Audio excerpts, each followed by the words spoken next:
안녕하세요. 네. 2018학년도 교육학 논술 기출 문제 해설하겠습니다. 이제 배점부터 먼저 보시고 어떤 논점이 출제되어 있고 출제 영역이 어딘지 살펴보도록 하죠. 먼저 2018학년도 교육학 논술은 전체적으로 좀 평이하게 출제가 됐는데요. 먼저 지시문부터 먼저 읽으시고 그다음 배점 기준표 확인하고 제시문 읽기로 단계로 진행하면 되겠죠. 보겠습니다. A중학교 학생들의 학업 특성 조사 결과 관련해서 두 교사 나눈 대화 중 일부이다. 대화 내용 첫 번째 교육과정 영역, 두 번째 수업, 교수학습 파트죠. 그리고 평가, 그리고 교육행정 에 관한 것이다. 그래서 논점이 지금 4가지가 나와 있죠. 이렇게 이제 논점이 보통 4개 내지 5개, 일반적으로 이제 4개 정도 나옵니다. 그래서 영역별로 보면 이제 교육과정 영역, 교육과정, 무엇을 가르칠 것인가, 얘를 어떻게 가르칠 것인가, 교수 학습 또는 교육 방법론, 가르치는 것에 대해서 어느 정도 학업 성취가 있는지 이제 확인해 봐야 되겠죠. 정보를 수집하기 위한 평가 활동, 그리고 학교 교육 전반에 대해서 조직의 효과성 또는 효율성을 높이기 위한 교육 행정 파트. 보통 이제 전통적으로 이렇게 4가지가 가장 중요한 논점으로 출제가 되죠. 그래서 1번과 4번을 활용해서 학생의 다양한 특성을 고려한 교육이다라는 요거 여기 이제 주제죠. 주제를 논하라는 거예요. 이 주제를 그러니까 학생의 다양한 특성을 고려하는 교육이라는 이 주제를 가지고 요 4가지 논점을 논하라라고 되어 있죠. 그러니까 주제어가 명시가 됩니다. 그러니까 주제가 있는 답안이 되어야 됩니다. 자, 그다음 배점 기준표를 확인해 보도록 하죠. 총 내용 영역 이게 15점인데 잘못됐습니다. 내용 영역 15점 또는 16점이 나오기도 합니다. 가끔 15점, 그다음에 형식 부분에서 5점 정도 나오죠. 자, 논술의 구성과 표현에서 5점이 배당이 되었습니다. 이렇게 점수부터 이제 확인하시고, 자, 영역이 이제 하나씩 1번 영역 첫 번째, 두 번째 논점, 세 번째, 네 번째 논점, 이렇게 이제 전개가 되죠. 첫 번째 논점을 잠깐 보겠습니다. 박 교사가 제안하는 워크, 교육과정 개발 모형의 명칭 하나 쓰고, 그 다음에 이 모형을 교육과정 개발에 적용하는 이유 3가지, 요거 3가지 쓰게 돼 있죠. 여기 4점이 배당되어 있습니다. 4점이 배당되어 있으니까 이제 점수 분석해 봐야 되겠죠. 명칭 하나 쓰면 1점, 그 다음에 적용할 이유 쓰면 이유 3가지 각각 1점씩 해서 4점이 배당되어 있죠. 자, 여기서는 이제 명칭을 쓰라고 했으니까 명칭만 써주면 돼요, 사실은. 개념에 대한 설명을 할 필요가 없죠. 명칭만 쓰면 되는 거니까. 근데 이제 뭔가 좀 아쉽죠, 그죠? 그래서 간단하게나마 그 개괄적으로 뭐 한 문장 정도 쓰고 넘어오시면 될 겁니다. 여기는 워크의 교육과정 개발 모형이니까 요거 이제 교육과정 영역이죠. 첫 번째는 교육과정 영역에서 출제가 됐고 그 중에서 이제 교육과정 개발 모형이다라는 개발 모형 여러 가지 모형들이 있는데 워크의 교육과정 개발 모형이 이제 출제됐다고 볼 수 있겠죠. 이 워크 교육과정 개발 모형은 아마 이거 출제될 거라고 예상하신 분들 거의 없었을 거예요. 왜냐하면 이게 교과서상으로는 이게 대규모의 시간과 자원을 대규모의 시간과 자금을 요구하고 있기 때문에 학교 교육과정 개발에 적용하기란 한계가 있다 이렇게 얘기를 하고 있고 그러다 보니까 실질적으로는 이제 모의고사에 거의 대부분 다루지 않았다는 것을 알고 있거든요. 근데 이게 이 학교 교육과정의 개발에 적용되지 않을 이유가 없거든요. 제가 이제 모의고사 강의할 때도 그렇게 얘기했던 것처럼 이제 전체적으로 이제 그 학계 동향을 살펴보니까 매우 중시되고 있더라는 겁니다. 그래서 반드시 보고 들어갔어야 되는 그런 부분 중에 하나였고요. 두 번째입니다. 박 교사가 언급하고 있는 PBL, 문제중심 학습이죠. 문제중심 학습에서 학습자 역할, 요거 2가지 쓰는 거죠. 2가지. 그 다음 PBL에 적합한 문제 특성, 문제 어떤 특성을 갖고 있고, 세 번째, 이 특성이 주는 학습 효과, 요거 1가지 쓰는 거죠. 그래서 4점. 2개 하나 그래서 각각 1점씩 4점이 배당되어 있다. 요거는 두 번째 교수학습 파트죠. 교수학습 파트 또는 뭐 교육 방법론 파트에 해당되는 영역이고 PBL은 뭐 당연히 중요한 파트 중에 하나였습니다. 우리가 교수학습 파트에서 가장 탑급으로 두 개를 들라 그러면 이제 PBL하고 상황학습 모욕이었는데 바로 PBL이 나오죠. 이것도 이것도 언급하지 않은 분들도 많더라고요. 이게 굉장히 중요한데. 그 다음에 세 번째 보겠습니다. 박 교사가 제안하는 평가 유형의 명칭 하나. 두 번째, 이 유형에서 개인차에 대한 교육적 해석 한 가지. 교육적 해석. 세 번째, 박 교사가 제안하는 평가 유형 개념. 요거 두 가지가 있죠. 두 가지의 평가 유형의 개념. 그래서 하나, 둘, 셋, 넷 해서 각각 1점씩 배당이 되어 있죠. 자, 요거는 세 번째 논점은 평가 파트죠. 평가. 마지막으로 평가 파트는 아주 구석구석 다 물어보고 있습니다. 그죠? 평가 유형은 아주 그냥 사사시 전부 다 물어보고 있죠. 그만큼 이제 평가 유형이 굉장히 중요한 파트죠. 그죠? 제가 수업에서 말씀드렸던 것처럼 평가 유형이 제일 중요합니다. 평가에서는. 그 다음 김 교사가 언급하는 교내 장학의 유형의 명칭과 개념, 그 활성화 방안 두 가지. 근데 이제 요구사항은 4개죠. 명칭 쓰고, 개념 쓰고, 방안 2개 쓰고, 근데 3점이 배당돼 있죠. 그러면 딱 생각해보면, 앞에 명칭 쓰고 개념 다 써야지 1점이 들어가는 거죠. 명칭만 쓰면 안 되고, 개념만 써도 안 되고, 둘 다 정확하게 명칭 써주고, 개념도 써줘야지 1점을 받아요. 좀 짜죠, 그러니까. 뒤에 거는 방법을, 활성화 방안이라는 말은 뭡니까? 어떤 방법으로 이거를 장학을 좀 활성화시킬 것인가. 그러니까 방법의 부분이다라고 보시면 됩니다. 방법. 그 말이 좀 어려우면 쉬운 말로 좀 바꿔서 접근해 보시면 되겠죠. 행정 파트가 의외로 예외적으로 보통 4점이 배당되는데 예외적으로 4개를 요구하고 있으면서 3점을 넣었습니다. 교육 행정 파트죠. 이 행정 파트에서는 이게 장학이 이제 장학이라고 하는 게 이게 동료 장학인데요. 우리 교육 행정 실제에서 제일 중요한 게 장학이잖아요. 장학이 동료 행정 한번 나왔었어요. 동료 장학이 그 자체로 나온 건 아니고 교사의 전문성을 높이기 위한 방안에서 그 여러 가지 장학 중에서 이제 교사 전문성을 높이기 위한 장학 방안이 어떤 것들이 있는가 해서 개괄적으로 물어보는 수준이었죠. 그러다 보니까 한번 나왔으니까 뭐 장학이 그렇게 중요한가 해서 이것도 취급하지 않은 분들도 상당히 많았어요. 이것도 동료 장학도. 근데 저는 이거 2번씩이나 문제를 냈거든요. 모의고사에. 그만큼 굉장히 중요한 파트. 장학이라고 하는 그 교육 행정 실제에서 가장 중요한 파트죠. 그래서 방법까지 해서 이렇게 뭐 장단점까지 다 이제 한번 보고 들어갈 수 있도록 했었죠. 자, 이렇게 보면 이제 전체적으로 이제 출제된 영역이 일반적으로 우리가 보통 생각하고 있는 가장 중요한 영역이 다 출제됐다고 볼 수 있죠. 그죠? 일반적으로 보면 얘는 이제 빠짐없이 계속 출제가 되고 어떤 내용을 가지고 어떻게 가르쳤어, 그 어느 정도 성취가 있는지를 확인해 보자는 평가. 요 세 가지가 차순위로 중요하고 가장 중요하고 그 다음에 중요하고. 그래서 요 세 개 중에서는 가끔씩 얘가 빠지고 다른 게 들어오고 얘가 빠지고 다른 게 들어오고 얘가 빠지고 다른 게 들어오고 해서 요 세 개 중에서 하나씩 얘가 안 나올 때는 다른 영역이 하나씩 들어오는 거예요. 그러니까 일단은 이거 4개만 해도 최소한 3개는 맞는 거예요. 3개는 하나가 빠지더라도 이 4개는 무슨 일이 있어도 가장 중시해야 된다고 볼 수 있죠. 그래서 요거 4개지에서 예를 들어서 교육 뭐 과정이 빠지고 뭐 예를 들어서 교육 심리학이 들어왔다. 내가 교육 심리학 공부를 전혀 안 했다. 이 3개만 알아도 일단은 16점은 받아요. 16점. 16점은 보통 이제 16점 이상 받으면 굉장히 잘 받는 거거든요. 16점을 받고 여기 내가 공부를 안 해도 반을 맞을 수 있도록 예를 들어서 4점이다. 4점 중에서 2점 정도를 가져가야 될 거 아니에요. 그죠? 요런 것도 좀 필요해요. 이것도. 제가 모의고사라든지 이렇게, 출제할 때도 항상 이런 것들 염두에 두면서 의외의 문제가 나왔을 때는 어떻게 대처해야 되는지, 제시문에서 답을 어떻게 찾아낼 것인지, 그런 것도 좀 공부를 하고 들어가야 돼. 그래야지 남들이 다 놓치더라도 나는 그 중에서 반은 가져가겠다. 반은. 자, 그 다음에 이제 형식과 관련해서 5점이 배당돼 있죠. 서본결의 형식을 갖추면 1점입니다. 일단 서론, 본론, 결론. 글자 들여쓰기해서 한 문단, 한 문단 이렇게. 그 형식적인 측면. 두 번째, 주어진 주제와 연계하라고 됐죠. 주어진 주제가 이거죠. 다양한 특성을 고려하는 교육. 이거를 서본결에 이렇게 연계해서 쓰라는 겁니다. 그러니까 연계하라는 말은 저 주제어가 각 문단별로 들어가라는 거예요. 들어가라.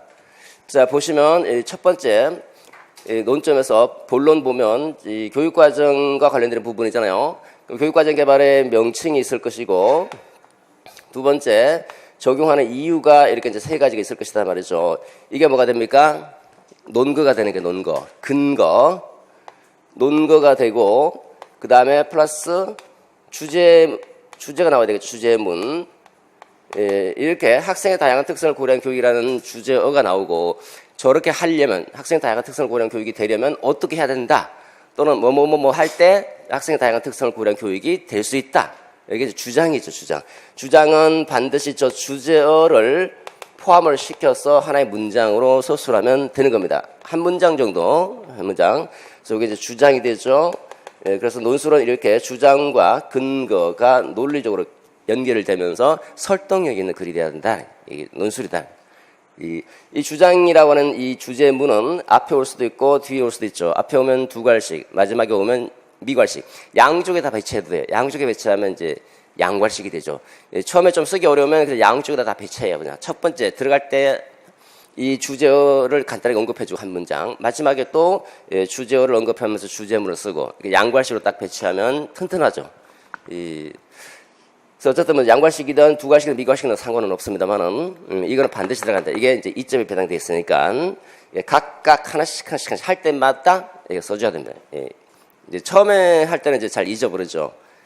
근데 이제 자꾸 하다 보면 이제 자기도 모르게 이제 저절로 나와요. 근데 보통 이제 우리가 모의고사를 보면 보통 한 전반기 정도는 계속 잊어버립니다. 넣을 때도 있고 빠질 때도 있고 그러다 나중에는 이제 이게 익숙해지다 보니까 자꾸 연습하다 보니까 이제 당연히 이제 넣게 됩니다. 자, 이렇게 해서 배점 기준표하고 출제 영역을 살펴봤습니다. 그 다음에 이제 우리가 살펴봐야 될 것은 제시문이 어떻게 되어 있는지 그 제시문을 분석해 봐야 되겠죠. 제시문 분석하러 가보겠습니다. 자, 제시문을 분석하면서 여러분 나름대로 이제 머릿속에 떠오르는 그 핵심 키워드라든지 핵심 내용을 실제 시험장에서는 바로 옆에다가 이렇게 써야 돼요. 왜냐하면 또 한 번 또 읽으면서 또 어떤 내용을 추출하기는 그만큼 시간이 오래 걸리거든요. 우리에게 주어진 시간은 60분이에요. 60분.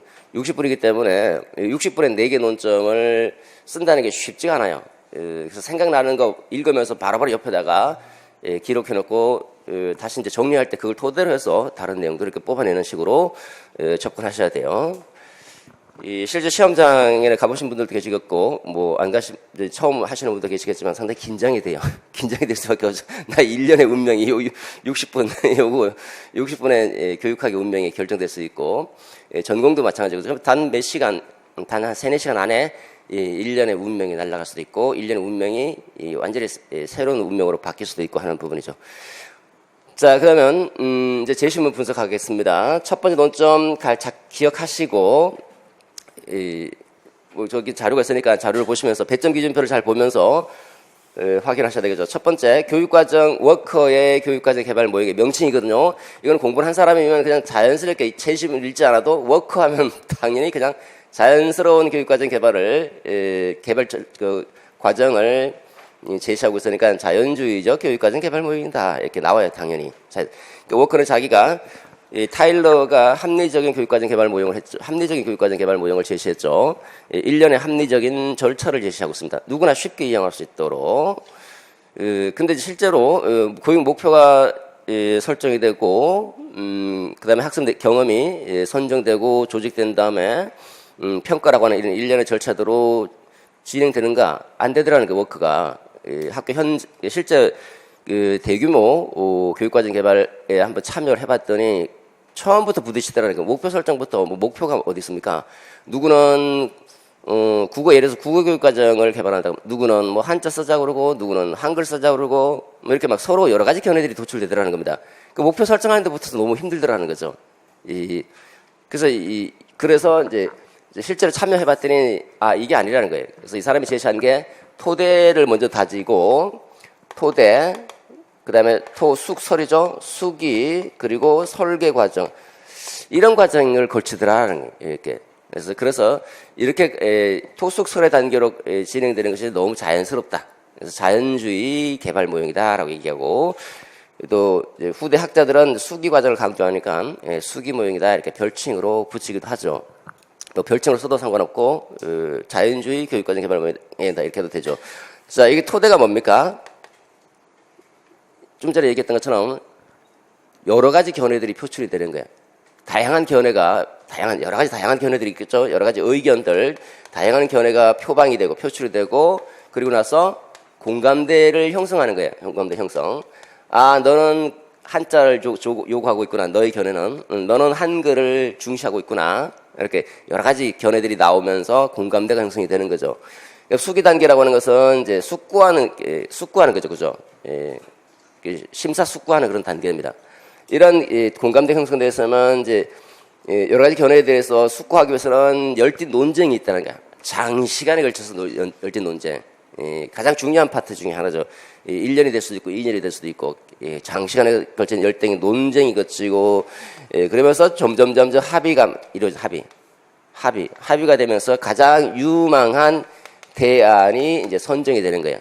그러면 국한문 혼용으로 가자 이렇게 대안이 선정이 되겠죠. 가장 유망한 대안이 교육과정 개발 대안이 교육과정의 대안이 선정이 되면 그 대안을 토대로 해서 이제 구체적인 설계가 들어요. 구체적인 이제 실제 설계하는 게 2단계다라는 마지막 단계. 이런 단계로 자연스럽게 진행이 된다라고 하는 겁니다. 자, 그러면 첫 번째 일단은 명칭이라고 하는 거는 이거는 여기 제시문에서 우리가 알 수가 없어요. 알 수가 없잖아요, 그죠? 이건 모르면 못 쓰는 겁니다. 그 다음에 나머지 세 개는 이 워커 모형을 학교 교육과정 개발에 적용하는 이유, 개발에 적용하는 이유 세 가지잖아요, 그죠? 이거를 쓰려면 이렇게 교과서에는 이유가 없어요. 적용하는 이유가. 왜냐면 교과서에는 없는 게 당연한 거예요. 왜 없냐면 교과서상에 어떤 교과서를 보시죠. 대학 교과서 보세요. 그렇게 돼 있어요. 이거는 학교 교육과정 개발에 적용하기는 한계가 있어. 왜냐면 시간 오래 걸리니까. 수기 단계 시간 오래 걸리고 이 전문가들이 참여하니까요. 교육과정 개발 전문가들이 참여해서 오랜 시간에 거쳐서 이 교육과정이 개발되니까 뭐 국가 수준의 교육과정 개발은 상당히 좋지만 학교 교육과정 개발하는 데는 한계가 있다라고 얘기합니다. 이 사람들 돈 줘야 되잖아. 전문가들 1년 2년 끌어보세요. 돈이 얼마나 많이 나갑니까? 시간도 많이 걸려요. 학교는 당장 1년 올해 당장 교육과정 짜서 수업을 진행하고 운영해야 되는데 한 학기 정도는 우리가 기다려줄 수 있지만 한 학기 조금 막 길면 막 내년치껏 미리 1년 정도는 기다려줄 수 있지만 더 기다려줄 수는 없잖아요. 그죠? 그러니까 학교 교육과정 개발은 적용하기는 한계가 있죠. 그러니까 교과서에는 적용한 이유 이게 없는 거예요. 당연히 없는 거예요. 그렇죠? 근데 어떻게 보면 이제 그 대학 교과서에 충실한 사람들 그런 사람들 입장에서 볼 때는 뒤통수 친 거죠. 이게 어떻게 나올 수가 있는가? 학교 교육과정 개발 모형이 적용하기는 한계가 있는데 더군다나 적용하려는 이유까지 써라는 엉뚱한 방향으로 가버렸잖아요. 그죠? 그러니까 이런 걸 이제 파악을 할 수 있어야 돼요. 이게 중요한 건데 중요합니다. 진짜 중요했어요. 자, 어쨌든 이렇게 해서 그러면 적용할 이유를 써야 되니까 여러분 머릿속에 뭐가 떠올라야 돼? 일단은 답안을 쓰려면 이 단계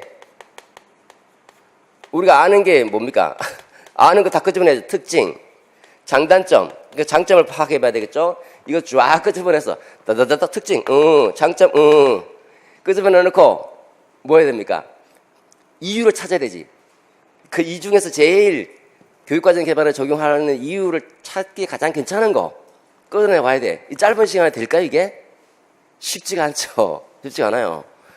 그러니까 내가 외웠던 걸 그대로 요구하는 거는 바로 바바바박 나오고 뭔가 좀 생각을 요구하는 거는 이제 거기다 이제 시간을 집중하는 거예요. 그러면 이거는 시간을 좀 많이 요구할 수 있죠, 그죠? 있습니다. 다 끄집어내야 되니까. 근데 이제 일단은 끄집어내더라도 많이 끄집어내도 지금 그 논점에 맞아야 돼. 적용하는 이유가 설득이 있어야 되니까 그 이유에 맞는 내용들을 또 끄집어내야 되거든요. 조금 쉽지가 않죠. 근데 이거 몰라도 돼요. 근데 몰라도 이게 되게 중요한 겁니다. 이 교육 논술 쓰는 팁이 팁. 팁은 이 제시문 안에 힌트가 있으면 그걸 적극적으로 활용해야 돼. 거기에 답이 있어요. 그 답이. 자, 보겠습니다. 일단은 첫 번째, 우리 학교 학생 학업 특성을 보면 학습 흥미, 수업 참여, 요게 조금 문제가 있다고 하는 거죠. 그래서 학습 성취 면에서, 흥미 면에서, 수업 참여 면에서 개인차가 참 크더라. 여러 학생들마다 차이가 많더라라는 겁니다. 그래서 이제 여기는 이제 뺐지만, 거기 여러분 자료에 보시면 그 문제 표가 나와 있잖아요. 그죠? 막대 그래프가 나와 있죠. 그래서 평균과 표준 편차가 나와 있어요. 자, 평균은 어떤데 표준 편차도 어떻더라? 평균보다 표준 편차가 좀, 평균과 표준 편차를 기준으로 해서 볼 때 전반적으로 어떻습니까? 좀 저조하죠. 그죠? 저조합니다. 이거는 여기서는 전혀 의미가 없어요. 이거는. 왜냐면 이거하고 어떤 논점을 읽어봐도 이거와 관련될 수 있는 논점 하나도 없는 거예요. 그러니까 형식적으로 그냥 이런 거 그래프 상으로 보여주기 위해서 제시한 거에 불과하죠. 자, 이런 거는 어떻게 파악을 해야 됩니까? 이거를 파악한다는 것은 성취도, 흥미나 수업 참여란 이런 학생들의 특성과 능력을 보는 거잖아요. 그죠? 뭘 기준으로 해서? 평균과 표준 편차를 기준으로 해서 보는 거잖아요. 그죠? 내가 이거는 이제 수량화 해야 돼요. 수량화 해야지 이게 분석이 될 수 있잖아요. 비교. 우리가 상대적으로 비교한다는 말은 상대평가를 해야 되는 거예요. 상대평가. 내가 상대적 위치가 어디 있는가라고 하는 거. 그걸 이제 우리가 좀 유식한 말로 규준 참조, 규준 지향 평가 이렇게 얘기하는 거죠. 상대평가. 상대평가에서 개인이 받은 점수, 개인이 받은 원점수는 의미가 없는 거잖아요. 그죠? 이거는 어디에 비춰서 의미가 해석이 됩니까? 평균이나 표준 편차에 비춰서 이게 해석이 되는 거예요. 그래서 평균과 표준 편차에 비춰서 이걸 해석할 때는, 이게 그냥 일반적으로 내가 이거를 상대평가의 대표적인 평가 방식이 등위로 따지는 거예요. 등위 점수, 그죠? 석차 점수, 석차로 매기는 석차, 등위, 석차. 1등이다, 2등이다, 3등이다. 이거 말고, 그러면 사례수가 다를 때는 사례수를 동일하게 해줘야 되죠. 예를 들어서 뭐 50명 중에 2등 했다, 뭐 70명 중에 10등 했다, 누가 더 잘했니? 알기라 어렵다, 알기라. 왜? 사례가 달라지니까. 사례수가 달라질 때는 100분위 점수로 다시 환산해야 되죠. 사례수를 100으로 놓고 아래에서부터 내가 몇 번째 위치하는지를 나타내야 되는 거니까 그게 우리가 100분위 점수다. 100분위라 하더라도 각 학생들의 능력의 차이를 우리가 알 수가 없다는 거죠. 능력. 예를 들어서 누구는 영재학교 다니는 아이, 누구는 일반 학교 다니는 아이. 그럼 둘이 100분위 점수가 같다고 해서 여기 영재학교 애들끼리 100명 중에서 100분위 점수. 그 다음에 일반 그 학생들 중에서 또 100분위 점수. 서로 100분위 점수가 같게 나왔다 하더라도 능력이 똑같다고 말할 수가 없잖아요. 그죠? 능력에 따른 상대적 위치를 나타내기 위해서 하는 게 표준 점수. 표준 점수로 다시 환산해야 돼. 표준 점수로. 표준 점수로 환산하는 대표적 방법이 G 점수, T 점수, 뭐 C 점수, DIQ, 뭐 이런 것들, H 점수, 뭐 이런 것들이 있습니다. 이런 것들.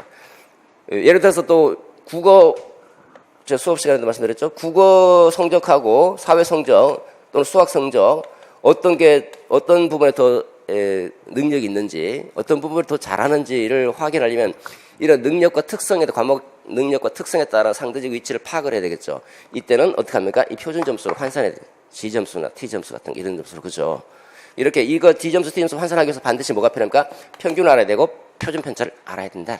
평균과 표준 편차가 주어지면 이제 만약에 세 개 중에서 비교하라 그러면 어떤 부분에서 학업 성취가 조금 더 낫는지, 이가 낫는지, 얘가 좀 낫는지 이걸 서로 이제 비교를 할 수 있게 되는 거예요. 상대적으로. 그래서 여기 뭐 구체적인 수치가 이제 뭐 확실하게 나온 것도 아니고 이제 일반적으로 이렇게 언급하고 넘어가 버렸죠. 그래서 또 이게 이제 개인차가 크다.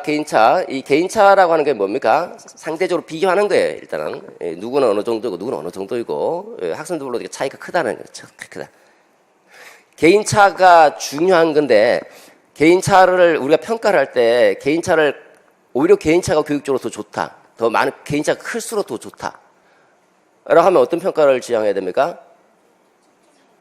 우리가 어떤 교육관? 선발적 교육관을 지향해야 돼. 선발적이죠. 선발적 교육관은 유전론에 근거해서 개인차는 당연한 것이고 개인차가 클수록 좋다는 거예요. 평가할 때. 왜냐하면 선발해야 되니까. 개인차 변별. 근데 발달적 교육관에 근거하면 개인차는 없어져야 되는 거예요. 그죠? 발달적 교육관에서는 학업 실패는 누구 책임이다? 교사의 책임. 네가 적절하게 교사 학습 환경을 잘 조성해줬으면 원하는 목표에 도달할 수 있었는데 그래 못해서 그렇게 된 거야 이렇게 얘기를 하잖아요, 그죠? 그러니까 누구나 다 학습 목표에 도달할 수 있다라고 하는 게 발달적 교육관이잖아요. 자, 어쨌든 뭐 그런 거고, 그 다음에 여기까지 별로 의미가 없습니다. 그죠? 크게. 개인별 특성이 그만큼 다양하다는 것을 의미하겠죠. 우리 학교 교육과정 이제 본격적으로 얘기가 나오지, 여기서부터. 그리고, 이런 이제, 개별적인 특성을 반영하자는 거죠. 그러니까 주제가 뭡니까? 학생의 다양한 특성을 고려해서 교육하자. 다양한 특성을 고려해서. 그 다양한 특성을 고려해서 그러면 교육과정을 짜야 되지 않느냐. 바꿔서 그렇습니다. 그런데 자 이제 여기서부터 이제 본격적으로 교육과정 개발하는 과정에서 학생의 개인별 특성을 중시하는 의견. 자, 무슨 의견? 학생의 개인별 특성을 중시하는 의견. 선생님들이 이 여러 가지 의견들이 나올 수 있다는 거예요. 이쪽 개별적 특성을 중시하는 의견이 나올 수도 있고, 그 다음에 아니야 그게 중요한 것이 아니라 지금 교가가 중요하게 교가 지식을 강조하는 의견이 나올 수도 있죠, 그죠? 학생의 경험과 필요, 흥미를 중시하는 교사도 있을 것이고, 환경을 중시하는 교사도 있을 것이고, 그리고 이렇게 교과 자체를 중시하는 교사도 있을 것이고, 여러 가지 의견들이 있을 수 있다. 이를 조율하기 위해서는 시간이 걸리겠지만 적절한 논쟁과 합의를 이루는 심사숙고의 과정이 필요합니다. 이거 하나. 여기까지가 1번 논점이에요, 교육과정. 자, 교육과정 개발 적용하는 이유가 뭡니까?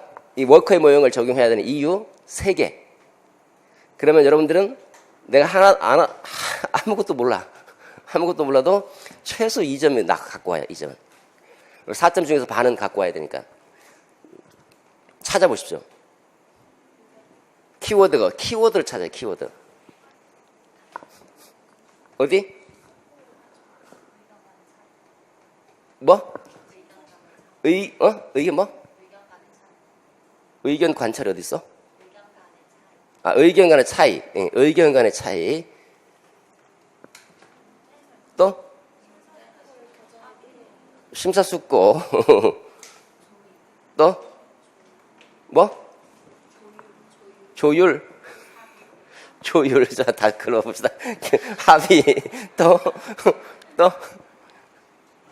이거는 안 들어가나? 이것도 들어가겠죠. 이제 끊어야지, 이제. 항목이 지금 3가지잖아요. 3개를 요구하고 있으니까. 끊어야 되겠죠. 3개. 3개가 끊어질 수도 있고, 안 끊어질 수도 있어요. 2개 정도 끊으면 잘 끊은 거죠. 어디 쓸 때 끊어야 될까요? 자, 보세요. 우리가 일반적으로 생각하면 이제 타일러 모형을 생각하잖아요. 타일러 모형은 이미 교육 목표가 설정됐으면 뭘 가르칠 것인가, 어떤 내용을 반영할 것인가는 그 목표에 맞춰서 몇 가지 원리에 따라서 그냥 찾으면 되는 거예요. 그냥. 그죠? 그거는 누구나 다 할 수 있어, 혼자서도. 근데 여기는 혼자서 하는 게 아니라 학교 교육과정 개발하는데, 학교 교육과정 개발할 때 지금 뭐가 지금 문제가 되고 있습니까? 의견이 있다는 거죠. 의견, 여러 가지 의견이 있다는 거죠. 이거 하나 끊어볼까요? 하나.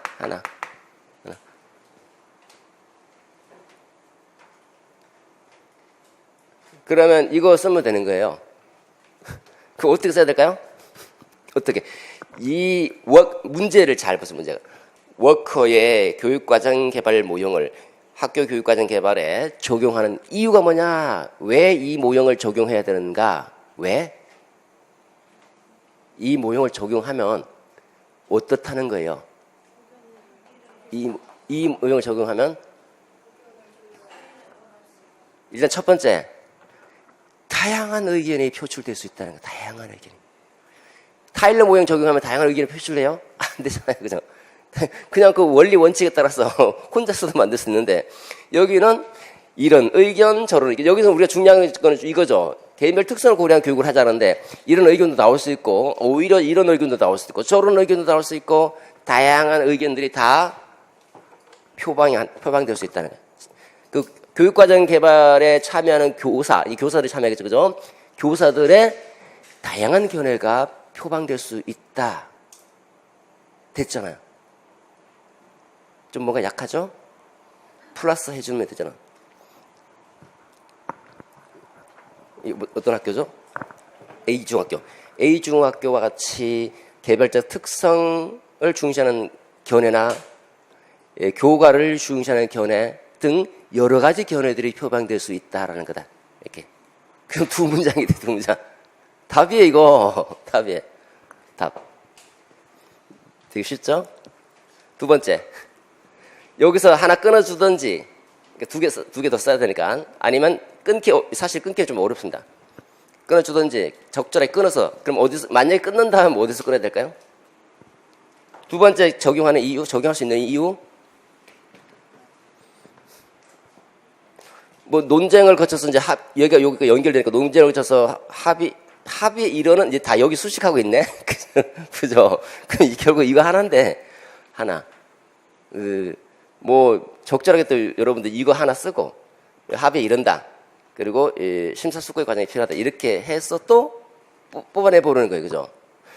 자, 이거는 타일하고 달리 여러 견해들이 이제 논쟁을 거치면서 시간이 좀 걸리겠지만 논쟁을 거치면서 학교가 지향하고자 하는 뭐 목표라든지 학교가 지향하고자 하는 그런 방향에 대해서 적절한 합의를 도출해낼 수 있기 때문에 적용할 수 있다. 이게 가능하죠, 그죠? 합의에 이를 수 있다. 이게 조금 저희까지 원래 저 뒤에까지 들어가야 되는데 숙고의 과정을 거칠 수 있다라는 거. 숙고의 과정. 다양한 견해들이 서로 오랜 시간이 좀 걸리지만 여러 가지 논쟁을 통해서 이제 합의에 이르고 그 이르는 과정 속에서 그 학교 구성원들이 요구하는 교육과정 개발이 가능해질 수 있다. 그런 적절하게 말을 이제 풀어서 써주시는 거예요.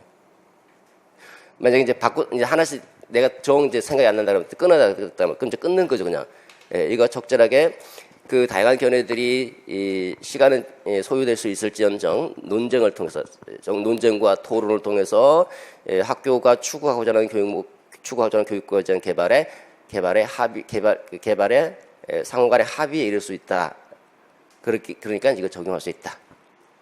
그 다음에 이 숙고의 과정이 학교 교육과정 개발은 여러 견해들이 다르기 때문에 다양한 견해들의 합의를 도출해내기 위해서는 심사 숙고의 과정이 필수적으로 요구되는데 이 교육과정 개발을 모형을 적용하면 수기 과정을 토대로 해서 그 실제적인 학교 교육 현장에 딱 적절한 실제적인 교육과정 개발을 할 수 있어. 이렇게 얘기해도 되고. 그거는 여러분들이 생각을 자꾸 끄지만 플러스 알파. 제시문에서 뭐 한다? 제시문 키워드 끄집어내고 키워드 그 다음에 플러스 알파에서 한 문장 또는 두 문장 찾아내는 거예요. 이렇게 쓰는 거예요. 되게 중요한 겁니다. 되게. 가끔 모의고사 저도 이제 이런 연습을 시키거든요. 이렇게 할 수 있도록. 자, 이것도 마찬가지. 이것도 똑같은 거예요. 그러니까 토대를 다질 수 있다. 논쟁을 통해서 합의에 도출할 수 있다.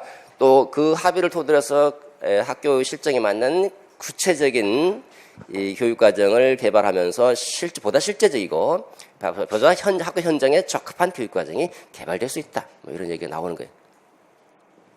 끝. 됐죠? 그 다음입니다. 두 번째 교수 학습입니다. 자, 이거는 이제 문제를 보시면 그 PBL에서 이미 주어지고 있죠. 박 교사가 언급하는 PBL에서 학습자의 역할 두 가지라고 돼 있죠. 그리고 PBL에서 적합한 문제 특성, 그 특성이 주는 학습 효과 한 가지 이렇게 돼 있죠. 보겠습니다. 자, 여기서부터는 이제 두 번째 논점으로 넘어가도록 하죠. 이런 다양한 특성을 반영하기 위한 수업 방법으로 어떤 것이 있을까요? 이제 수업 방법의 면에서 물어보죠. 자, 역시 학습 흥미와 수업 참여를 계속 긁고 넘어지고 있죠. 요걸 높이기 위한 수업이 필요할 것 같아요. 제가 지난번 연구 수업에서 문제를 활용한 수업을 했는데 이게 뭐예요? PBL, 그죠? PBL 수업을 했는데 수업 중에 학생들이 무엇을 해야 될지 모르는 것 같아요. 뭘 해야 될지 모른다. 학생들이 뭘 해야 될지 모른다는 말은 선생님이 학습자의 역할에 대해서 안내를 하지 않았다는 거예요. 문제를 활용해서 문제를 중심으로 수업이 진행되는 것을 문제중심 학습이다라고 하는 거예요. PBL, 그죠? 문제중심 학습이고 지식은 처음부터 전달해주지 않죠. 그러니까 당연히 학생들이 뭘 어떻게 해야 될지 모르죠. 문제만 달랑 던져놓고 니네 알아서 해봐. 그러면 어떻게 해야 될지 모르죠. 그죠? 이렇게 PBL이 운영되려면 가장 중요한 것은 선생님이 여러분들이 학교 현장에서 PBL을 운영하겠다. 그럼 제일 먼저 중시해야 될 게 뭡니까? 가장 먼저 중시해야 될 게 문제잖아요. 문제를 시작하니까 이거 잘 만들어야 되는 문제를, 그죠? 문제를 잘 만들고 문제를 잘 만들면 뭐예요? 학생들이 어떻게 해야 될지 모르잖아요. 그죠? 어떻게 됩니까? 니네들이 하는 일을 내가 가르쳐 줄게. 학습자의 역할. 니네들 어떤 일을 어떻게 하면서 이 문제를 풀어야 되는지 내가 설명해 줄게. 이거 설명해 줘야 되는 거예요. 학습자 역할. 이거 안내줘야 되죠. 그 다음에 하다가 어려운 거 있잖아. 내가 지식은 설명해 주지 않으니까 나를 찾아. 그래서 교사가 어떤 역할을 수행해야 돼? 교사 역할. 그래서 내가 너희들 어려우면 지원해주고, 촉진자, 촉진, 조력자, 뭐 이런 스캐폴딩 하는 이런 역할을 해줄게. 하는 거예요. 그 다음에 마지막으로, 아는 게 하나도 없죠, 아는 게. 지식이 없잖아요, 그죠? 지식. 정보, 학습자원, 정보자원, 학습자원. 이런 정보자원을 풍부하게 마련해 놔야 되는데, 이 네 가지가 딱 갖춰져 있어야지 PBL 수업을 시작할 수 있다라고. PBL 수업. 그래서 문제를 어떻게 만들어야 되느냐? 문제는 이제 너무 당연한 구성주의니까 비구조화된 문제, 실제적이고 복잡한 문제다. 실제적이고 복잡한 문제. 학습자는 어떤 역할을 수행하는가? 이거 너무 복잡하고 비구조화되어 있으니까 혼자서 해결하기 되게 어려워요. 그러니까 서로 협동해서도 협동학습을 통해서 문제를 해결해보고 또 스스로 자기주도적인 학습을 통해서 또 학습하고 이런 역할을 하면서 하라는 거예요. 그러니까 처음에 오면 이제 가설을 세우죠. 이 문제를 해결하기 위한 가설을 설정하고 그 다음에 네가 아는 거 다 꺼내봐. 야, 이 문제를 우리가 가설을 세웠잖아. 그 다음에 이 문제를 해결하기 이 가설이 맞는지 안 맞는지 해결하기 위해서 네가 알고 있는 사실들 다 꺼내봐. 이거 갖고 우리가 알고 있는 사실 갖고 이 문제 풀리면 새로운 지식을 배울 필요가 없는 거잖아요. 그죠? 안 풀리죠, 당연히. 그러니까 어떡합니까? 다시 학습 계획을 세우죠. 그죠? 학습 과제. 자기 스스로. 그러면 우리가 앞으로 더 뭘 알아야 될까? 스스로 문제 설정하는 거예요. 우리가 뭘 알아야 될까? 스스로 과제를 설정하고, 그리고 실천하는 거예요, 실천. 가서, 이거 우리가 맡은 거, 너는 저거, 이렇게 가서 자료를 구해갖고 와. 가서 자료 찾죠. 개별학습, 자기주도적으로 학습합니다. 다시 모이죠. 또 협동학습. 한번 이제 가설이 수정이 되겠죠. 새로운 가설이 만들어지고 그동안 우리가 했던 지식들 다 모아서 봤더니 또 이거 또 문제가 해결이 안 되죠. 그러니까 또 뭘 알아야 될까? 그래서 또 가서 또 정보 또 구해오고 이렇게 할수록 몇 번 이게 3-4번 이상이 반복이 됩니다. 반복될수록 어떻게 합니까? 애들이 지식이 쌓이는 거예요. 이렇게. 자기네들이 스스로 스스로 협동하면서 자기주도적으로 협동학습을 하면서 지식이 쌓이죠. 나중에 이게 어느 정도 쌓이면 이제 문제가 해결이 되는 거예요. 이제 이렇게 문제중심 학습은 문제를 해결하는 과정 속에서 이런 지식을 형성하게 되고 선생님이 시키지도 선생님은 이런 역할만 했는데 아이들 스스로 지식을 형성하고 그리고 문제 해결력을 키워준다는 PBL 학습이다. 그러니까 이게 매우 중요한 거예요. 이걸 선생님이 잘 해야 된다는 거죠. 그러니까 여기 보면 그러니까 뭘 해야 될지 지금 모른다. 또 제가 문제를 잘 구성하지 못했는지 이거 진짜 중요한 건데 선생님 이걸 놓치고 있다는 거잖아요. 문제부터 이제 잘 만들어야 되는데 문제를 잘 구성하지 못했는지 별로 흥미를 보이지 않더라고요. 문제를 활용하는 수업 역시 PBL. 문제를 활용하는 수업에서는 학생의 역할을 안내, 그렇죠. 학생 역할을 안내하고 좋은 문제 만드는 게 참 중요하다는 것을 이제 알게 됐습니다. 라고 하는 거. 이제 연구 수업 해보면서 이제 자기가 스스로 느낀 거죠. 자, 여기서 문제가 첫 번째. PBL에서 학습의 역할 2가지. 학습의 역할은 여기 안 나와 있잖아요, 지금. 그죠? 이건 여러분들 제시문에서 어디 힌트가 전혀 없는 거예요. 이건 여러분들이 알아야 되는 거고, 그냥. 그 다음에 2번째, PBL에 적합한 문제 특성, 이것도 없잖아요, 그죠? 그냥 좋은 문제 만들고 역할 안내하자라고 돼 있잖아요, 그죠? 그러니까 이 정도로 상식적으로 알고 있어야 되는 거예요, 일단. 공부할 사람이면 뭐 알겠죠.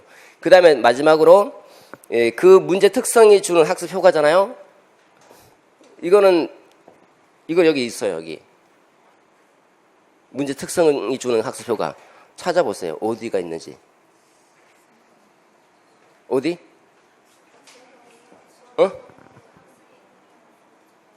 어디? 학습 흥미와 수업 참여를 높일 수 있다. 좋아요. 좋아요. 이거 수업하면 이거는 그러니까 이거 뭐야? 높일 수업이 필요할 것 같아. 이 수업이 어떤 수업이다? PBL 수업이다. 그러니까 PBL 수업을 하면 PBL 수업이 주는 교육적 효과, 학습 흥미와 수업 참여를 높일 수 있다. 근데 여기 지금 문제잖아요, 그죠? 문제 특성해 주는 학습효과. 좀 더 들어가 보세요. 여기 보세요. 제가 문제를 잘 구성하지 못했는지 별로 흥미를 보이지 않더라고요. 잘 흥미를 보이지 않더라고요. 이게 뭐죠? 이게 뒤집어 보세요. 우리가 사고력을 확장시키는 방법 대표적인 게 PMI 기법. 한쪽 측면에 왼쪽으로 갔다가 잘못 오른쪽으로 갔다가 왼쪽으로 갔다가 가운데 뭐 특이한 점이 있는지 흥미로운 점이 있는지 이거 찾아보는 게 왔다 갔다. 이걸 다시 뒤집어 보고 이걸 다시 또 다른 쪽으로 뒤집어 보고 왔다 갔다 하면 사고가 나오는 거예요. 새로운 사고. 이게 창의적 사고력 개발 기법이잖아요. 예, 어떤 특정 부분에서 이게 좋은 점은 뭘까? 반대되는 측면에 어떤 점이 있는지, 또 괜찮은 재밌고 뭔가 유용한 것들은 어떤 것들이 있는지 이걸 찾아보는 거예요. 보세요. 뭐에 대해서 자, 제가 문제를 잘 구성하지 못했는지 별로 흥미를 보이지 않더라고. 다시 제가 PBL의 그 문제 특성에 맞게 비구조화된 문제를 잘 구성했더니 흥미를 보이더라고요. 이렇게 될 거 아니에요, 그죠? 그러면 문제가 이 PBL에 맞는 문제를 잘 구성하게 되면 어떻다? 그 효과는 흥미를 높일 수 있다. 흥미나 동기 이런 얘기가 나와주면 되는 거예요, 그죠? 다른 것도 될 수 있죠. 이미 답이 나오죠. 이렇게 찾는 게 이렇게 제시문에 잘 활용해요. 잘. 됐죠? 그 다음에 평가로 가보겠습니다.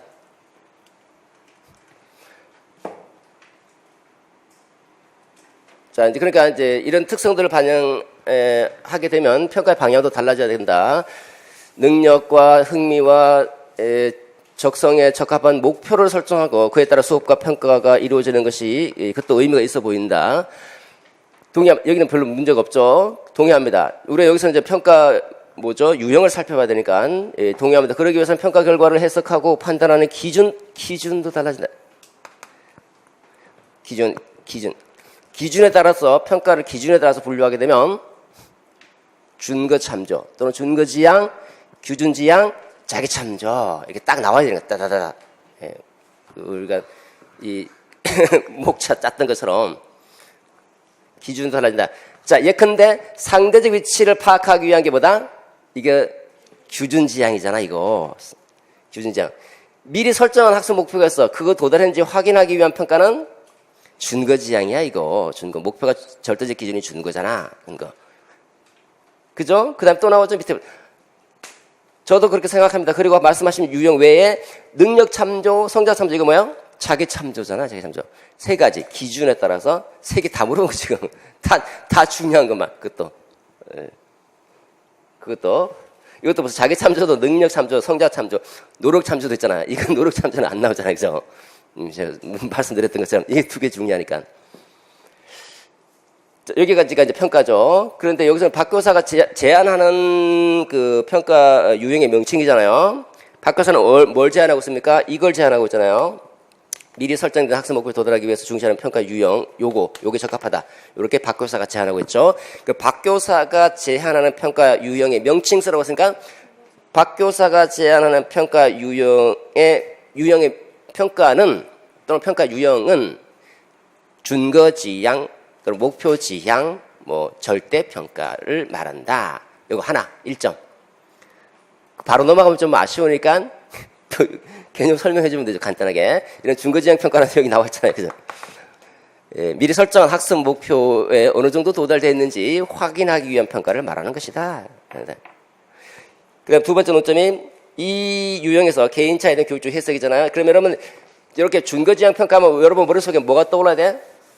이 자동화 돼야 된다니까. 그러니까 준거 지향이다. 상대평가, 준거 지향 평가, 준거 참조 평가다. 그러면 첫 번째 개념, 특징, 장단점 이런 게 나올 거 아니에요, 그죠? 특징이 뭐다? 무슨 교육관에 근거하고 있다? 발달적 교육관에 근거한다. 발달적 교육관이다.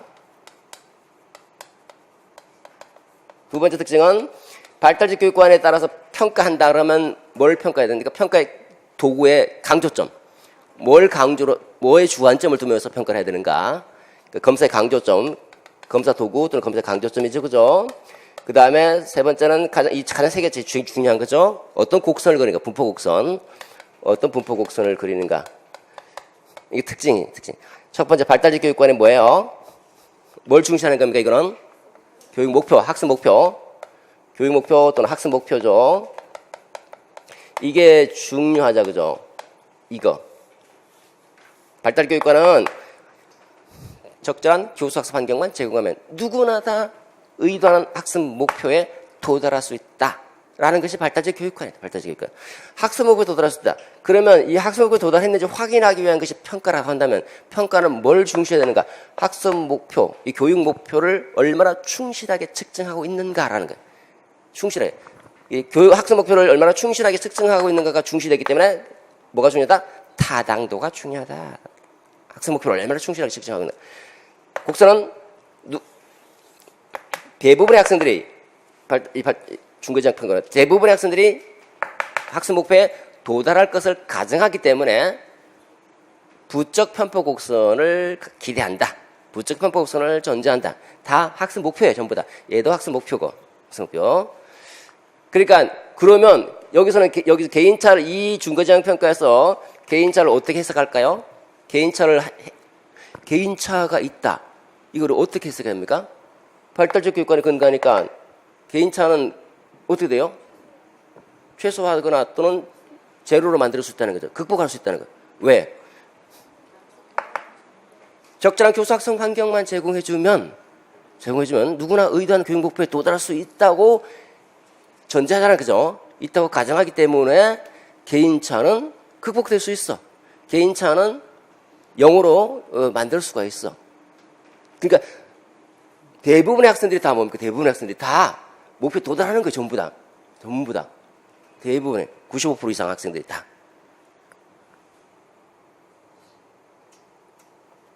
그죠?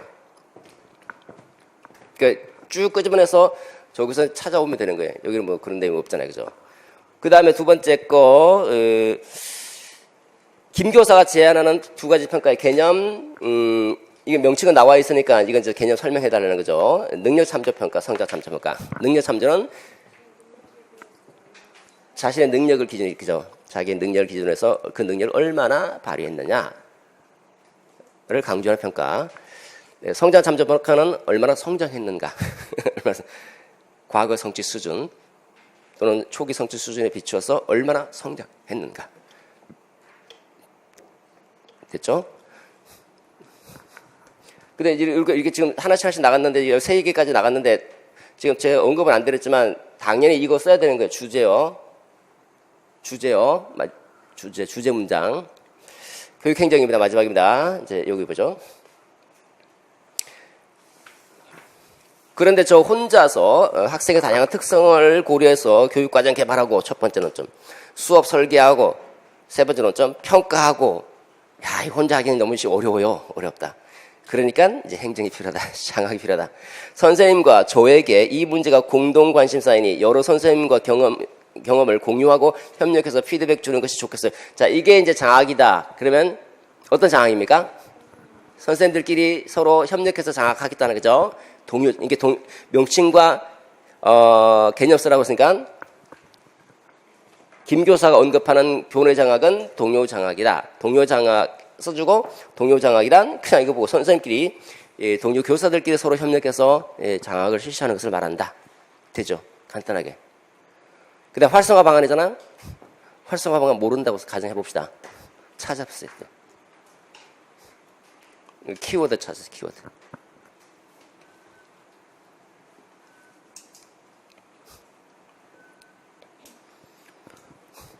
이거 앞에 거 딱 빼고 빨리 버릴 거 버리고 뒤에 거에서 이제 찾아봐야 되겠죠? 응? 공동의 관심사. 또 피드백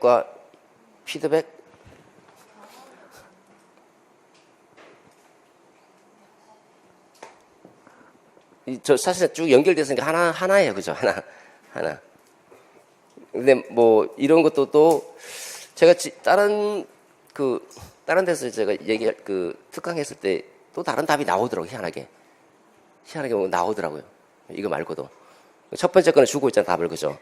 관심사, 공동의 관심사를 중심으로 해서 교사들끼리, 각 교사들이 갖고 있는 공동의 관심사를 중심으로서 교사들이 상호 동료 장학을 실시하게 되면 학교 자체 장학이 활성화될 수 있는 거죠. 선생님들끼리 공동 관심사를 갖고 있는 선생님. 이 공동 관심사는 뭡니까? 다시 더 들어가 보면 뭐예요? 이 전체 주제가 뭐예요? 학생 개인차를 고려한 교육이 어떻게 할 것인가? 또는 수업 흥미 어떻게 높일 것인가? 그 다음 또 뭐 있어? 수업 참여를 어떻게 높일 것인가? 등등 이와 같은 공동 관심사를 중심으로 장학을 실시하는 것도 하나의 방법 중에 하나다. 이렇게 얘기하는 거예요. 구체적으로 이제. 그럼 두 문장이 나오잖아요. 그죠? 그럼 아무것도 몰라도 여기서 다 나오죠. 나머지 하나는 그건 이제 여러분들 생각 꺼내든지 저걸 또 힌트로 얻어서 이제 저쪽 따져보면서 끄집어내든지.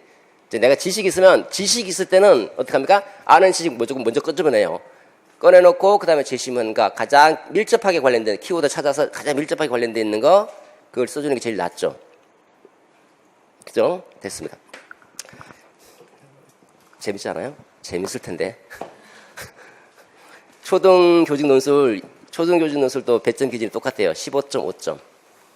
20점 만점입니다. 거기는 8점, 그러니까 8점을 넘겨야 되는 거예요. 과락이 8점이에요.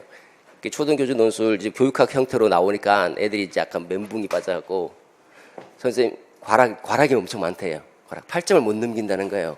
왜냐면 걔네들 교육학 시험을 안 보잖아요. 교육학적 지식이 약하니까. 근데 많아봤자 11점, 12점 진짜 이 정도면 잘 받는다고 얘기하더라고요. 초등교직 논술은 18점에서 20점 안 나오면 그게 이상한 거예요. 왜냐면 재심 속에 답이 다 있거든요. 근데 얘네들이 그걸 몰라요. 지금 그걸 모르더라고. 그래서 저보고 어떻게 좀 강의 좀 해달라고 그런 얘기를 하고 그러더라고요. 저는 여러분들도 지금 뒷바라지가 바쁜데. 자, 부분 다음 보도록 하겠습니다. 서론은 일단 넘어가겠습니다. 본론만 간단하게 처리해 보도록 하죠. 자, 일단은 이런 학생의 다양한 특성이라는 이런 말들을 주제어를 어디든지 이런 주제어 이런 게 어디든지 좀 하나씩 써줘야 됩니다. 서론에 간단하게 써주시고 서론 쓰는 거는 뭐 나중에 또 별도로 설명을 합니다. 지금 우리가 요 내용 중심으로 보도록 하죠. 서론 간단해요. 자, 첫 번째 논점입니다. 문제가 요구하는 대로 그대로 따라가면 됩니다. 박 교사가 제안하는 워크의 교육과정 개발 모형의 명칭을 쓰라고 했으니까 교육과정 개발 모형 명칭은 자연주의적 교육과정 개발 모형이야. 됐죠? 또는 수기 모형이야. 끝. 그 다음 두 번째 논점. 이 모형을 바로 들어라. 바로. 이거는 뭐예요? 이 개념 설명이잖아요. 개념 설명. 이거 안 해도 돼요. 안 해도. 왜? 요구하는 게 아니잖아, 지금. 명칭만 쓰라고 하잖아요. 그리고 어디는 명칭만 쓰라고 그러고 어디는 명칭하고 개념까지 쓰라고 하고 있으니까 이게 점수 안 들어가는 거예요. 확실한 거예요. 근데 그냥 간단하게 알고 있으면 토숙설 정도의 단계를 거친다. 이런 정도만 써주면 되는 거죠. 간단하게. 그리고 넘어갑니다. 이런 모형을 교육과정 개발에 적용하는 이유로 쓰라고 해서 이유로 설명하면 다음과 같다. 첫째. 보세요. 다양한 의견이 표방된다. 키워드. 여기는 이제 한 문장으로 썼네요. 두 문장 썼죠. 다양한 신념과 가치가 표현. 같은 말이에요, 그냥. 말을 영어 잘하시는 분들 단어를 자꾸 바꾸잖아요, 그죠? 이 단어. 이렇게 단어를 바꿔주면서 비슷비슷한 단어들. 가능한 그거에서 어떤 견해, 의견, 비슷비슷한 단어를 많이 끄집어내요. 끄집어내서 적절하게 활용을 해주는 거예요, 엮어서. 두 번째, 수기 과정이 강조된다. 수기, 아까 심사숙고의 과정이잖아. 심사숙고. 이게 수기잖아, 수기. 자, 아까 시간이 걸린다고 그러잖아. 의견 조정에 시간이 좀 걸리겠지만 논쟁을 거쳐서 합의에 이루면서 뭔가를 만들어진다. 세 번째, 실제적인 상황을 강조한다. 실제 학교 현장에 이런 학교 여러 가지 그 특성들을 고려해서 학교 현장에 가장 적합한 학교 현재 가장 적절한 현실적인 높은 그런 교육과정을 개발할 수 있어. 아까도 얘기했잖아요. 그 안에서 찾아내는 겁니다. 그 다음 주제에 써야 되겠죠? 주제문. 이런 점에 근거할 때 학생의 다양한 특성, 이게 뭐예요? 주제어다. 주제어. 주제어는 앞에 오든 뒤에 오든 써주면 주제어. 그래야 주제문인 줄 알죠? 이런 주제가 이제 학생 개별적 특성이니까 개별적 특성을 고려한 이런 의견들이 표방이 되고 이거를 중심으로 해서 합의를 도출해내는 게 참 중요하다. 다른 교과 중심으로 가버리지 말고 이렇게 합의가 잘 일어나는 게 참 중요하다는. 그래야지 이제 다양한 특성을 고려한 교육이 이제 가능해지죠. 교육 과정을 짜니까. 주제어 써주십시오. 됐죠? 이거는 답이 없습니다. 주장은 여러분들의 생각이니까. 두 번째로 가겠습니다. 자, 두 번째는 이제 PBL이죠. 자, PBL 보세요. PBL. 자, 문제는 이제 여기서부터죠. 여기 이제 앞에는 도입문이에요. 도입문. 학생의 개별적 특성, 이게 뭐예요? 주제어. 이 반영한 교육과정이 개발되면 수업을 통해서 이를 실천할 수 있어야 된다. 자, 당연히 교육과정이 개발되면 이거는 이제 실천하기 위한 방법이 뭡니까? 수업이잖아요. 수업. 그러니까, 우리가 프린트볼 12페이지에 그 제시문 잠깐 보십시오. 제시문에. 그 박교사, 김교사 두 번째 거. 네, 그렇다면 학생의 다양한 특성을 반영하기 위한 수업 방법은 어떤 것이 있을까? 이렇게 묻고 있잖아요. 그죠? 그 교육과정이 개발되면 학생의 다양한 특성을 반영한, 수업 방법을 강구하는 것이 필요하다. 뭐 이렇게 쓰는 거예요. 한 문장. 여기 제시문을 잘 활용해 보세요. 그 다음에 이제 바로 들어오죠. 묻는 말에. 박교사 언급하는 PBL은 뭔가? PBL, 이거는 써도 되고 안 써도 상관없습니다. PBL에 뭐 간단하게, PBL은 문제로부터 수업하는, 아까 그 제시문에 있잖아요. 그 제시문에 있는 거. 이거를 말하는 거예요. PBL. 간단하게 언급하고. 그 다음에 이 PBL에서 이제 요구사항 이거죠. 역할 2개. 제시하면 첫 번째, 협동학습. 좀 알고 있으면 훨씬 좋고요. 이렇게 써주시고. 두 번째, 개별학습한다. 자기주도 학습, 개별학습. 하고. 여기까지. 그 다음에 한편 세 번째 논점. 두 번째 거죠. 이 PBL의 문제는 어떤 특성이 있다? 실제적이고 비구조화되고 복잡하고 비구조화된 문제라는 특성이 있다. 특성. 됐죠? 그 다음에 세 번째 거. 이런 특성으로 인해서 어떤 효과가 나타난다? 동기, 흥미가 유발된다. 흥미. 하나만 쓰라고 생각 뒤에 몇 개 썼는데 하나만 쓰면 돼요. 그냥 2개, 3개 더 써도 되고. 됐죠? 자, 그 다음에 마지막이죠. 주제문입니다. 이처럼 PBL과 같은 학습자의 학습 흥미와 수업 참여가 보장되는 수업을 설계해서 운영할 때, 자, 다양한 특성을 고려한 교육이 이제 실천되는 거야, 수업에. 요 주제어죠? 주제를, 이게 앞에 와도 되고, 뒤에 와도 되고, 됐죠. 다음입니다. 평가. 자, 평가, 개별적 특성이 이제 수업에 반영됐습니다. 그럼 학생들 이제 평가가 필요하겠죠? 예, 평가의 방향도 달리하는 것이 중요하다. 여기까지. 도입문이죠? 자, 보세요. 제시문 잠깐 보십시오. 제시문에 김교사, 밑에서 세 번째 김교사. 그렇군요. 이처럼 수업이 학생의 다양한 특성을 반영하게 되면 평가의 방향도 달라질 필요가 있죠. 그래, 맞아. 수업이 반영됐잖아? 평가의 방향도 달라져야 돼. 박교사가 제안하는 평가 유형은 이제 답 써야 되겠죠? 준거 참조. 이거 개념 쓰라고 씁니까? 명칭만 쓰라고 그러잖아요. 그죠? 끝. 근데 아쉬우니까 한 문장 써주시고 간단하게 뭐 여기 신경 쓸 필요 없어요. 그건 우리가 점수가 안 들어가는 거는 적절하게 내가 어느 정도 알고 있다는 것만 보여주면 되지 아주 정확하게 돈 많이 쓰고 다 시간 낭비예요. 그냥 알고 있다는 정도만 언급하고 점수에. 자, 그 다음에 두 번째가 뭡니까? 개인차를 어떻게 해석하는가? 개인차는 교육적인 노력, 적절한 교수 학습 환경을 제공해주면 극복할 수 있다. 해소할 수 있다. 그죠? 해소할 수 있다. 이게 키워드, 이것만 나오면 되는 거예요.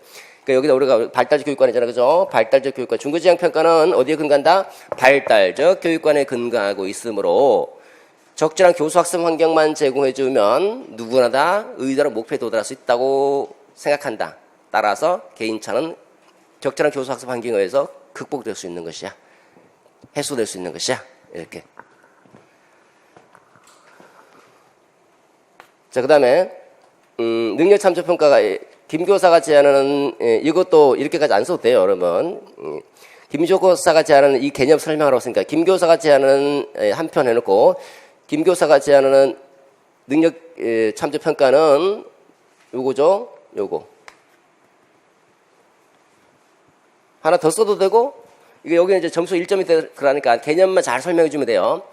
조금 아쉬우면 한 문장 정도 더 써주고. 이게 기껏 해봤자 한 문장, 두 문장 정도가 안 된다는 거예요. 어차피 우리가 외워야 될 거는. 그 다음에 또 두 번째, 성장 참조 평가는 이제 또 이거다. 그 다음에 하나 더 써도 되고요. 자, 그 다음에 마지막으로 이런 점에 근거할 때 이제 주제죠. 이런 상대적 위치 파악하는 평가보다는 이런 다양한 평가 도구, 이 개별적 성취 수준이 강조되는 다양한 평가 도구를 개발해서 시행할 때, 자, 주제요. 학생의 다양한 특성을 고려한 교육. 이거, 이제 효과를 거둘 수 있어.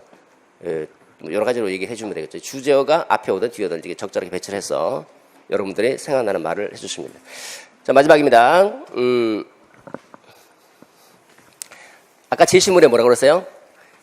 제 혼자서 교육과정 개발하고 수업 설계하고 평가하기 여간 쉬운 게 어려운 게 아니다. 그죠? 어렵다. 어렵다. 그래. 그러나 혼자서 이런 특성을 반영한 교육을 실천하기는 한계가 있다. 다 쓰기가 뭐 하니까, 한계가 있다. 다 써도 되고. 자, 동료 교사 간의 협력과 공유가 필요한 이유다. 이거는 만서되고요. 그 다음, 김교사가 이제 바로 나오면, 김교사가 개념 써야 되겠죠? 명칭 써야 되겠죠? 동료장학이야. 동료장학이 뭐다? 개념 간단하게 언급해주고 하나. 자, 그 다음 두 번째, 활성화 방안. 첫째, 아까 동료 간 수업 연구를 활성화하자. 선생님끼리 수업 연구를 하자. 이렇게 할 수도 있고, 경력교사, 이것도 지금 한쪽에다 다 집어넣는데, 하나씩 아무거나 써도 돼, 아무거나. 멘토링 장학을 실시하자. 여러분 뭐 수업 시간 다 배웠잖아요. 그죠? 이런 것들. 두 번째, 아까 나왔잖아요. 공동의 관심사를 중심으로 또, 활성화시키자. 이렇게. 공동의 관심사, 이 내용이 안 들어가, 이 내용이 중요한 게 아니에요. 키워드가 중요한 거예요. 그러니까 공동 관심사 아까 그 제시문에 있으니까 또 끄집어 오는 거예요. 그죠? 흥미를 높인다든지 뭐 수업 참여를 높인다든지 뭐 생활 지도라든지 등 선생님들 그 관심을 갖고 있는 선생님들끼리 동료 장학을 활성화시킬 필요가 있겠다라고. 자, 그다음에 주제문이죠. 역시 이와 같이 학생의 다양한 특성을 고려하는 교육 주제요. 나머지 어쩌고. 그다음에 결론. 자, 서론과 결론은 5줄 안에서 끝냅니다. 무조건. 자, 여기서도 이제 이렇게 이런 다양한 특성을 고려한 교육 해서 정리해 주면 됩니다. 자, 이렇게 해서 2018학년도 교육학 논술 해설 마치도록 하겠습니다.